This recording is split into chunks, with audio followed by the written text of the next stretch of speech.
All right, so the squirrel that we do have on campus is the fox squirrel, also known as the eastern fox squirrel. Sciurus niger is the scientific name. That is the only species that we have on campus.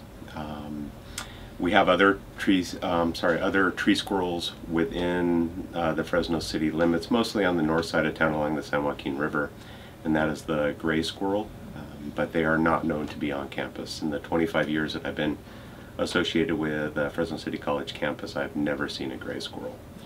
Squirrels that we do have on campus are not a native species to California. They're a species that was introduced. So their origin is very different. The gray squirrel, the one that we find more along the San Joaquin River and then up into our foothills, is our native squirrel. It is a squirrel that is predominantly gray with white coloration. The tail is a lot fluffier than the eastern squirrel, the eastern fox squirrel that we have here on campus.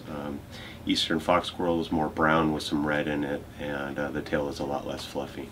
Right, they were introduced several places in California. The earliest record of introduction that I could find goes back to the late 1800s in San Francisco. They were introduced in Fresno in the early 1900s. I've seen accounts as early as 1900 and 1901 actually being introduced to the area that is now Roding Park. That's very likely where the population that we have on campus, as well as the surrounding neighborhoods, is very likely that Roding Park was the source for the subsequent populations that developed within Fresno. Well, I will say that the food that I do see them eating is food left behind by students, which includes things like chips, other bag snacks and things like that, processed pastries, French fries and other fried foods and so forth.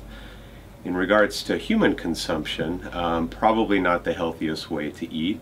I don't know of any research in regards to that sort of consumption and the impact on squirrel species, but I will say it's a very different diet than what they are normally eat, which is nuts, berries and other fruits, seeds, the occasional insect, maybe some bird eggs and things like that. For the most part, during the non-breeding season, they're solitary. So they don't like to hang out with each other, and they pretty much forage and will sleep on their own. During the breeding season, which they actually have two breeding seasons, one is a winter-spring breeding season, the other is a summer-fall breeding season. During those breeding seasons, they will pair up, and it's not uncommon to see paired individuals occupying a breeding den or a breeding nest together with their offspring. Outside of the breeding season, though, they pretty much, hang out by themselves, they forage by themselves. They may interact in some cases, they may express territorialism and so forth, but for the most part, they're hanging out by themselves. Yeah, should students be feeding them? Probably not. In my opinion, no. All right.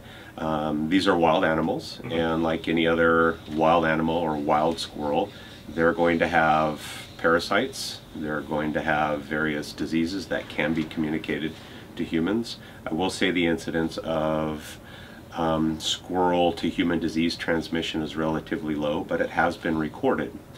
That being said, interactions between humans trying to hand feed squirrels and so forth increases the probability of close contact, which in turn can lead to possible disease transmissions and so forth.